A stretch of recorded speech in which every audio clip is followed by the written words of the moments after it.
Boom! You do an action. Boom, boom! Surprise microphone. There is a consequence to that action. Today, we are going to be looking at those on a subreddit called Oh No Consequences. Let us begin. Kid breaks stuff and parents are surprised they have to pay for it. Your kid breaks $150 worth of product? Don't be surprised when I charge you for it. My night job is at a specialty pet food and treat store, and we also offer grooming and a self-wash grooming station where you can come in and wash your pet. Had a couple come in with their human son, who was about 9 years old, to wash their dog. The couple went in with the dog and left their son to wander around the store. As I'm by myself, I didn't notice he was unsupervised until they had already gone in and started washing their dog. There's a place where you can just go like a car wash for dogs. You can just do that. You can just borrow a space and wash your dog in said space. I didn't know that. I guess that makes sense if you don't want to ruin your tub at home or something, or if you got a real big old dog. I spent 15 minutes finishing my baking, taking care of customers, and following this kid around to clean up after him. Baking? What are you talking about baking? Okay, specialty food and treat store. So you were baking treats. He was grabbing random toys and playing with them and then setting them down wherever. Oh, I hate that. Bouncing all the tennis balls, grabbing leashes off the shelf and pretending they were lasso. He's 9? I think that's too old to be doing that, don't you? I think that's 5-year-old behavior. He was also bothering my customers, asking them random questions as they tried to shop. After I asked him 3 times to stop messing with things and other people, he went over to our baked treats table. I knocked on the self-wash door and asked the parents to please bring their son in to the wash with them or let him sit in the car while they finish, windows up. And they told me that they were almost done and that their son was never a problem. I'm sorry, don't be telling me that your son was never a problem if I'm telling you he actively is a problem. Put on my smart glasses for this, just so I can peer down at you over the... If I'm telling you that your son is causing a ruckus in this here store, you're going to take care of your son or I'm kicking you out of my store. You are not welcome back here. I explained that he was disturbing other customers and playing with random items that I was having to clean up, and the woman looked me right in the eyes and said, "Yeah, that's your job." You know what? My job is to protect all the customers, and so my job now is to ask you to leave this building. No, my job isn't to pick up after your 9-year-old son. I'm not a babysitter. I told her my job was to run the store, not to babysit customers' children, and she rolled her eyes at me and said they were almost done. I came back to the sales floor and the kid had crumbled 3 cakes and a whole bunch of treats, as well as snapped up a bunch of bully sticks and other dried treats. He smiles and bounces off, and I start to gather and ring up the items. The parents come out of the self-wash, and I add that to the transaction and tell them their total is $149.76. Both of their mouths drop, and the guy says, $150 to wash my effing dog? I say, no, sir. The self-wash was $16. The rest is to cover what your son destroyed. The mom says her son didn't destroy anything, and I gestured at the pile of broken cakes and treats. Actually, ma'am, he did. He broke all of this after I asked you to please supervise him. She started arguing and saying that I must have broken them all because I didn't like having her son in the store. Yes, because I love baking a bunch of stuff just to destroy it. Yep, you got me. I'm thinking, check the security cameras. Let's see. I had a feeling this was going to be the reaction, so I already had the video from our cameras ready to go on my phone to show her. This isn't your son walking over to our table and smashing those cakes and treats. This isn't your son going to the bully bar and snapping them in half. She didn't say anything for a second, and then she told me she didn't think she should have to pay for them. Some people are just morons. Some of y'all should not be having kids. I told her that her child broke them after I asked them to watch him or let him sit in the car, so it was their responsibility to cover our losses. She asked to speak to the manager and was very disappointed when I pointed to my name tag that had manager under my name. You are speaking to a manager, ma'am. Anything else I can help you with today? If not, your total is $149.76. She glared at me, but put her card in and paid, and they left, looking like they were screaming at the kid the whole way to the car. Yeah, yikes. Take control of your kid. Dude, there's nothing worse than seeing a family sitting at a table and their kid is running amok, destroying everybody else's hopes and dreams of having a peaceful night at a restaurant. You know what I saw the other day? I was at an airport, and I saw a woman with her dog, and then there was a toddler who came up and kept poking this poodle and pulling on this poodle. And poodles, very smart, good dogs, good with kids, whatever. But I was like, this kid doesn't know this lady or her dog. And the dad is just looking at the son like, yep, that's my boy, without saying, hey, back up. That's not your dog. And that drove me nuts. I was like, you're gonna control this freaking kid? You're just like pulling on the leash. The lady's holding the leash and he's like tugging on the woman's leash. And you're just gonna let your toddler do that? I don't know what kind of parenting that is. Like letting your kid explore until the world disciplines them or whatever. But that's not the kind that I will be doing. You know those people who are dinks, double income, no kids? Shout out to you. Unfortunately, I really want a kid. So, I'm thinking about stuff like this all the time. Reading stories like this just grinds my gears, This is what correct commented here. They said, when I was a teenager, I worked at a Round Table Pizza in a bad neighborhood. One night, this family comes in, 2 toddlers in tow, and proceeds to drink 2 pitchers of beer at a booth, leaving their children to wander around the tables. I was working the pizza oven, which is a big conveyor belt heated to about 500 degrees Fahrenheit. For those of you who deal with Celsius, this means very hot. Out of the corner of my eye, I saw one of the kids wandering towards the oven, hands out, ready to touch a scalding hot pizza coming out of the oven. Oh, good. My babysitting instincts kicked in, and I scooped the kid up before he got hurt, and he started screaming. It took a minute, but the mom got up and started screaming at me that I hurt her kid. I was trying to explain I was protecting him, but she wouldn't let me. She ripped the kid out of my arms with so much force that I fell backwards and screamed at me to never touch her son again. The manager came over and asked what was going on. The mom tried to say I hit her son, wouldn't even let me talk. This is getting me to a place of blood boiling I didn't even know I had. This is putting me in... Y'all, are y'all feeling this with me right now? Don't you worry. We're going to sprinkle a little bit of eye bleach in here between stories. You're going to have moments to breathe. Let's finish reading the story, knowing that there is light at the end of the tunnel, okay? My manager was just like, I guarantee my employee didn't do that, meaning hitting her kid. I saw your kid wander into the employee area from the cameras in the back. You're lucky my employee thought quickly, I'll let you finish your meal, but you're lucky if I don't forward the footage of you assaulting my minor employee after she protected your unsupervised child to CPS. The lady's mouth was just on the floor. She left, and I never saw that family again. Shout out to the good managers out there, dude. Shout out to people who have supervisors, who have managers that have their back. By the way, the customer is not always right, okay? That is remnants from books in the 1950s, back when people kind of almost had manners. Nowadays, 2025, 75 years later, I don't think so. I don't think the customer is always right. But shout out to this manager. Shout out to this supervisor for doing that, dude. If you are a manager or supervisor and you've ever gotten somebody's back, kudos to you, dude. If you employ other people, it is a privilege to defend them when they are correct. Because difficult customers, you don't want them. Kick people out. I watched a kid throw a tantrum in a Walmart and destroy several bottles of wine by running down the aisle and sweeping his arm down the shelf. Yeah, his mom tried to leave without paying. Multiple witnesses with phones recorded the kid. Police were called. Of course, your children are an extension of yourself and your reputation. Watch out for them, dude. Apparently, she's been banned from Albertsons because of a similar incident. It was wild watching her try to attack the store employees who were trying to handle the situation. Here we go. Let's make this a little better. Look at that. Look at those eyes, dude. Oh my God, Sean the sheep. And I know that this cat is using that sheep as a kicker toy because this is the position they usually do. They'll grab a thing and they'll kick it with their feet. He's taking a second to look at the camera, be like, hey, watch this. And he's about to kick the crap out of the sheep. Oh, man. Okay, everybody good? We're diving back in. Classic oh no consequences. Bride demands $1,500 from each guest to pay for her wedding and ends up dumped. Quite a long story here, so let's dive in. I'll go quick. Dear friends, it comes with great sadness that I am announcing the cancellation of the blank wedding.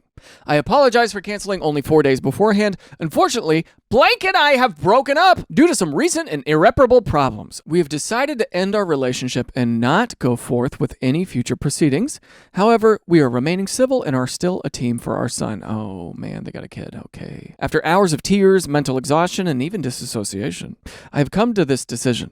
In 1 hour after posting the status, I'm going to delete my Facebook. Social media has caused me only paranoia and toxicity. I will be spending these next 2 months backpacking in South America, exploring my soul and ridding myself of toxic energy brought on by my friends and family, the ones who I thought I could trust the most. Henceforth to with, I will be out of the country for all of October and November. Please don't contact me. When I'm ready, I may make a new Facebook and add friends and family that haven't effing stabbed me in the back. All right, this is a wacky way to be like, hey guys, I'm doing a detox on social media. See you in a month. How did this all come crashing down? Well, I invite you all on Facebook, players, bystanders, and side characters of the people in my life. Whoa. Very egocentric view. To take a seat and listen. You're all involved somehow. Somehow everyone is wrapped up into this mess. Even if you weren't invited to my wedding, I don't care. You might hear of the drama, and I'd rather you hear it from me. I'm not asking for sympathy. I just want to tell my story. Before I begin this mini novel, I invite all of you, including the C words who have ruined my marriage and life, to put yourself in my shoes. For once, let me take the stage and let me voice the most painful few months of my life. I feel like I'm reading a book to children. First, things were a fairy tale. I am reading a book to children. I met the love of my life at 14. That's young. We were both young, but somehow we just knew we were meant to be. We worked on my family's farm together, and with each warm summer spent in the fields, our love grew deeper and deeper. Fast forward to high school. We went strong all 4 years. He put a ring on my finger when I was 18, worth nearly $5,000. Why is that? Why are you talking about that? That's not grown folks' business. Stop it. We both chose to attend the same community college and worked full-time in order to build our dream. We spent most of our days by each other's sides. I will always be thankful for that. Fast forward a few years. I was 20. I realized I was pregnant with my first. Does that mean you have more? We were elated, tearful, and thankful to God for this gift. After giving birth to Declan, oh boy, look at that. Look at that. Look at that spelling. You know, if I were a substitute teacher, I would just call him Decline. Why'd you gotta throw a Y in there? After giving birth to Decline, I knew the next step would be to focus on my career and become financially stable. My ex did the same. We saved and we saved. I was in love, I was happy, and I was looking forward to life. We continued working and even got our degree. It was hard, yes, but so blissfully worth it. We love a little storytelling. We have a good beginning here. We managed to save up nearly $15,000 for a wedding. Since our love was like a fairy tale, we wanted an extravagant blowout wedding, one where our son could be included. We started touring venues and were torn between two. A local psychic told us to go with the more expensive option, and we thought, why the hell not? We just needed a little push. Our dream wedding amounted to $60,000, all included with flights to Aruba. All we asked for was a little help from our friends and family to make it happen. I'm sorry, $60,000? You went from having $15,000 saved up for your wedding to now, because a psychic told you that you might prefer the more expensive option, you are now going to increase from $15,000 to $60,000. We've got $15K. Can y'all put up the other 45? You guys, a little help here. Hey, a little help. Could I please a little bit have $45,000 a little bit? I specifically asked for cash gifts. How could we have our wedding that we dreamed of without proper funding? We'd sacrificed so much and only asked each guest for around $1,500. I'm sorry. You're asking 30 people to give you the equivalent of a MacBook Pro. You are asking 30 people who already have to spend money on getting a suit, lugging all their stuff, the flight, whatever. We get it. It's your wedding. Understood, but you can't wave a magic wand and have everybody be suddenly financially free in a way to where they are willing and able to give you $1,500. You can't just do that. You can't expect that. That's insane. We talked to a few people who even promised us more to make our dream come true. My maid of honor, who shall not be named, okay, Voldemort then, Miss Voldemort, pledged $5,000 along with her planning services. We tearfully thanked and accepted. My ex's family offered to contribute $3,000. So our request for $1,500 for all other guests was not effing out of the ordinary. I'm sorry. You are talking about your ex's family contributing $3,000, right? And your maid of honor, who owns apparently a wedding planning business, to help plan and give $5,000 because she makes good money. That is not the norm. What an insane person. Like, we made it clear if you couldn't contribute, You weren't invited to our exclusive wedding. What is this, Soho House membership? It is a once-in-a-lifetime party. Once-in-a-lifetime party. So we sent out RSVPs and only 8 people replied and sent us the check. 8 people gave you $1,500? Good for you. You should get into producing a movie. We were effing livid. How was this supposed to happen without a little help from our friends? Stop saying a little help. Somebody brainwashed you, whether it be life experience, the psychic, or the absinthe that you drank throughout your entirety of this wedding plan. To make matters worse, my ex's family took back their offer. Suddenly, more people backed out, including the C-word maid of honor. My best friend since childhood. My second family. Okay, did you ever think about why? Maybe they knew something about y'all's relationship, didn't think it would last, and so they don't want to gamble $1,500 away. I was so shocked and tearful. She loves saying she was tearful. 3 uses of the word tearful so far. You're at your cap. To make matters worse, it was only a month before the wedding. To cancel everything would have been more than $5,000. I've been there. I once had to cancel a really big shoot. I had big guests and everything for this thing. It was going to be crazy. I had to cancel it all. Canceling it cost me about that much money, and it really, it sucked, but what are you going to do? Desperately, we resent our invites and asked people to donate what they could. I mean, seriously, people, what is $1,000? What is $1,500? Clearly not a lot. To who? This is rage bait, dude. To who is that not a lot of money to? Oh my God, what a moron. It would be quite manageable and within budget. I've heard of people asking for worse. That doesn't mean that you have permission to be a jerk to everyone. You're alienating yourself from everybody. Oh my God. We've also set up a GoFundMe. That only got us $250. Do not put financial responsibility on your friends and family. Don't do that. If you can't afford it, don't do it. Anything that they want to contribute to you is a bonus, but don't put something that could have been $50 at your local court for you two to get married and turn it into a $60,000 Kardashian-esque wedding in Aruba. At this point, we were exhausted, tired. I yelled at my ex. I became unraveled. I realized my dream wedding was becoming a nightmare. Then it got worse. Why'd you yell at your ex? I think that's a you problem. I don't think that's a money thing. My ex came into the room and offered to get a Vegas wedding done. I laughed in his face, but he was dead serious. He wanted those cheap, raggedy, filthy, whore-like Vegas weddings. I mean, what the F? Was he out of his mind? Am I some hooch piece of effing trash? A hooker? Am I supposed to like the idea of getting married in the heart of shady gamblers, alcoholics, and the get-rich fast fallacy? Suddenly, my body began to shake as I entered a panic attack. All right, yeah, we're dealing with somebody who has a very stunted mindset here. By the way, you ever had food in Vegas? The food in Vegas is great. Hotel rooms, pretty cheap. Not a bad move. I don't know. I'd get married in Vegas. Why not? If you love somebody, a wedding is a story with photos. You know, I understand that, like, you know, a lot of women, and men will grow up, and whoever will grow up and be excited about their dream wedding. They'll have like a vision board, horse-drawn carriage, flower petals, throw in rice, you know. But the older you get, life teaches you to have realistic expectations. And if you can't manage realistic expectations with a family who still contributed, 8 people still contributed $8,000 on top of your $15,000, that is a $23,000 budget for a wedding. But it sounds like you were being a maniac and people lost faith in you and pulled their money out because you were being not just a bridezilla, you were being a horrible person. My ex left the room and didn't apologize for his horrid suggestion. I then called my maid of honor and cried my eyes out. Instead of sympathy, I was told that I was asking for way too much and I should stick to my budget. That is correct. I mean, no words can describe. How could someone who offered me thousands of effing dollars then deny me my promised money and then tell me to shift down my budget? She knows my effing dream was a blowout wedding.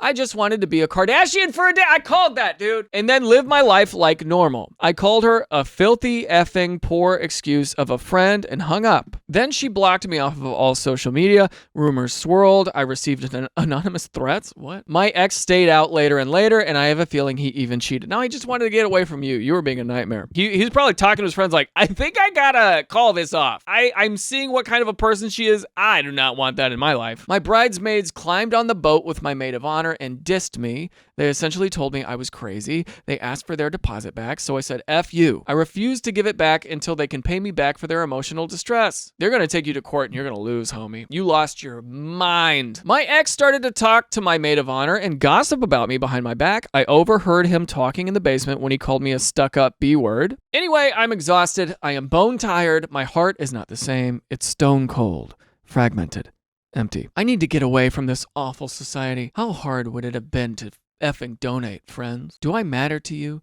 Just effing give me money for my wedding. I won't even sugarcoat. I won't even pretend that's not what I wanted. It was for a dream. I was stabbed, cheated on, and worked. I don't know what that is. Wrecked? I don't know. You were cheated on? I've seen this happen before. People will assume something, and then they will start telling other people that that is the truth. They don't have this extra layer of discernment to be able to understand how they feel about something is not exactly reality. Goodbye. See you in 2 months. Friendly reminder to use C words. Don't think you own me. I'm living my life alone now. I only let in those I believe have good intentions. XOXO. I have no words. You're out of your mind, Susan. What happened to you? Who in the hell expects that amount of money? We're looking at somebody who's dealing with like psychosis. They have no idea what is real and what is not real. I don't know. Something got into their head. A parasite, a worm. The same worm that infected RFK. Here is more from someone saying they're the cousin. Update. Wow. First, thank you all for making my night. I've been sitting back watching the comments roll in while laughing my ass off. All of you are 100% accurate in the judgment of Susan, and I am very glad I don't have to see her more than once a year. So first, yes, this is a living, breathing human being. I sadly share a small percentage of DNA with her. Clearly, she has entitlement issues, but I have never known her to be this obnoxious. Honestly, over the years, she's been nice and overall sweet. No red flags come to mind. She has humble beginnings and has been working on her parents' farm since she was young. You really wouldn't expect someone from an agricultural background to value Kardashian-style materialism, but hey, I guess she's an outlier. I noticed quite a few years ago that she follows and likes Kardashian stuff obsessively. Ask Kim for a little money. She's a billionaire. What's $1,000 to a billionaire, huh? She's very much into comparing herself with others. She's especially envious of Kylie Jenner and has personally complained to me about not being able to afford to get lip fillers and implants. She has always been very consumed with social media and can't seem to stay off her phone. These aren't necessarily red flags for me, but maybe a sign social media was getting to her head a bit. Another thing to mention is that she accumulates lots of designer clothes and possessions. She's the type to ask where you got your purse from and then not so subtly dangle her $400 Coach bag in front of you. You know what? I met somebody like this once. I was waiting in line outside of a theater once for a show, and this woman goes, "Oh, nice rings. Where'd you get them?" And I was like, I got them really cheap. They're not, they're really cheap. And then meanwhile, I swear to you, she's doing this right in front of me, right after asking me that. Huge rock on her hand. My choice was I could have either not said anything or fall into her little trap. And I did. I was like, you know what? Wow, you got a nice ring too. Look at that. And begin monologue. My problem with that conversation was that she initiated it in order for her to talk about herself. Something was off about that. Nice ring though. For her baby shower, she made a regular Target registry and asked for one of those royal baby carriages. If anyone knows the one I'm talking about, they're easily $2,000 to $3,000, even the fake ones. She manipulated her friends and family into pooling money together to buy one. When no one pooled money at first, she made increasingly whiny posts about not being able to afford the best life for her baby. After all, it is once in a lifetime. She loves saying that. Like, B-word, a 2K carriage will do nothing to improve the baby's life. You could get one for $300 and that would be perfectly acceptable. Or should I even suggest a used baby carriage? Most of us let it go. She seemed to have a good time, but was very snappy with the kind of people who helped put everything together. When I try to analyze her about her entitled behavior, I believe deep down she's very insecure about her status and how she stacks up to others. Clearly, yes. Growing up on a farm isn't the most glamorous thing. Maybe her feelings of embarrassment and shame is fueling her craving for luxury and making others pay for it. Either way, I don't think anyone in my extended family could really predict this. I'm very glad she broke things off with her ex, as I truly believe she needs to evaluate herself and her life. At her state right now, she sounds like the perfect candidate for a sugar daddy. Yeah, they're out there. They'll deal with it. I really hope for her healing and recovering because she wasn't raised to be like this. And on a final note, I understand everyone's valid concern about her leaving her son for 2 months to go backpacking. I didn't even think about that. How did I not even think about that? However, nobody believes she's actually going to South America. I mean, what the F? This woman has never been outside of the US and does not speak any language other than English. We all think she's saying that to be dramatic. I also have a feeling she may have been drinking while writing the status. Yeah, it's especially vulgar and incredibly embarrassing. It was only up for maybe 15 minutes before she took it down. Okay, so this was like a journal entry that she put up. Okay. Thank you, everyone, and let me know if I can fill in any more details. Okay, yeah, maybe this is just something drunk and regretful, and yeah, but either way, I mean, God, what a nightmare situation. The fact that your whole wedding is gone now shows what kind of a person you are. I am so glad that we can see that people called her out in the comments. Same. I'm glad someone called her out on this. Rejecting her fiance's offer to marry in Vegas tells me she cared a lot more than having a big party than actually marrying him. Dude, marry the love of your life. Get eloped on the cheap and then do the actual ceremony when you have more money. Life isn't about opulence, extravagance. Life isn't about other people's opinions of you. It's okay to enjoy love for just the two of you. That's fine. It's beautiful. It's gorgeous. What a wreck. Okay. Yeah, let's take a look at this now. Yeah, we got a couple labs here. God, that's got to feel so good. It's like getting a bath without having to move. Then we have a time lapse here of this cat named Pepper staying on this guy's lap to watch the sunset. I love that, dude. Black cats, for some reason, I think they're the least adopted cat, I think for like superstition reasons or whatever. But in my experience, black cats are the most affectionate cats out there. Get yourself a black cat. Look at that cute little kitty. Customer pays extra for being a Karen. So I regularly go to a hair salon to get my extensions done. The staff is super friendly and are always doing a great job. They have a 5-star Google rating and have been regularly awarded as a top salon in a city of 3.6 million. You get the idea. They objectively provide great service. A couple of weeks ago, I was at the salon again getting my extensions fixed. My hairdresser, a super lovely woman, told me that she's in a bit of a bad mood since a customer did not show up for her appointment earlier that day without canceling. Doing extensions can take quite some time, and that's a lot of money lost for the salon. She also told me that the customer is a bit difficult at times. I understood how much of an understatement that was when said customer actually showed up, apparently 4 hours late, and demanded to be served. Whoa. The owner of the salon told her that they don't really have the capacity to do her hair since the slots for the rest of the day are booked. Karen then started aggressively rambling about bad customer service and how they should show some flexibility. I was just sitting in my chair rolling my eyes so hard that they nearly fell out of my head. After 5 minutes of discussion, the owner of the salon agreed to do her hair himself. Karen seemed to be satisfied by the VIP treatment. She sat down in the chair next to me and proceeded to start complaining about how the last time they did her hair wrong, how the quality of the hair was crap, the color of it was off, it wasn't, and so on. She went on and on and on for a full hour. It was exhausting to say the least. Dude, some people will come in and complain so they can get free stuff or discounted stuff or whatever. It's such a stupid thing to do. What a horrible way to live your life is to just think you can get what you want by complaining all the time. God, ugh. The salon owner just kept smiling and doing the work while taking the verbal abuse. I was just thinking, why? Why do you let her treat you this way? After a while, Karen decided that she needed to take a smoking break and went outside for a bit. So I asked the salon owner, whom I've known for 3 years by now, I was like, dude, why the hell do you not throw her out? He just keeps grinning at me and says, oh, it's fine. I regularly charge her 2 times the actual rate for the hair and service. I call it the tax. We had a good laugh, and I was just happy that Karen suffers consequences for her Karen-ness without even realizing it. That was very satisfying. This person says, these are the type of social justice stories I come here for. This is so funny. My hairdresser was telling me about a client she has like this, and I advised her to do the same, double her rate, because the client is double the effort. You should have seen her face light up when I said it, and that's exactly what she did, and the client annoys her much less since then. How do you tell them that? How do you make it to where it's not a false advertising thing? That's what I want to know. Do you go, well, because you're coming in late, we're going to have to charge you double. Because you canceled earlier and you're coming in later, this is what we're charging you. We're charging you double. Don't you have to say that? How do you do that? How do you get away with that? My favorite was the nail salon behind my house. A customer complained about how the nail tech did her nails, which was flawless, complained that the art wasn't like her picture, complained that the manager had to redo it, finally complained she thought it should be free. The manager agreed, then picked up the nail polish remover, swiped it across the complainer's nails, and told her that she has no problem not charging, but the woman wasn't walking out with free artwork. Then she told the woman she was welcome to find another salon, but not to come back to that one. Boom. I used to be a service manager for high-end cars, think Mercedes-Benz, Lotus, etc. Unfortunately, while most owners are lovely, their entitled kids are jerks. I developed a system where whenever they gave me or my staff a hard time over nonsense, I would add half an hour labor time to their bill for each occasion. At the time, labor was $160 an hour. They never noticed I wasn't personally benefiting, and I made sure to my riders and mechanics. I don't know what the that means. We in the residential trades call it a PITA, a pain in the ass tax. All right, well, you heard it here, folks. Hey, if you want great service and you want to be charged a little less than some of your peers, or at least have a chance to, be nice. Be nice when you're getting service from people. Be nice when you're going to a store. Don't let your kid stick his arm out and throw a bunch of wine bottles on the ground. I can't even believe that this is these are people walking around on this earth, dude. And to send us off here, I want you to see this little puppy underneath this big puppy in a pillow fort made of another dog. Outro.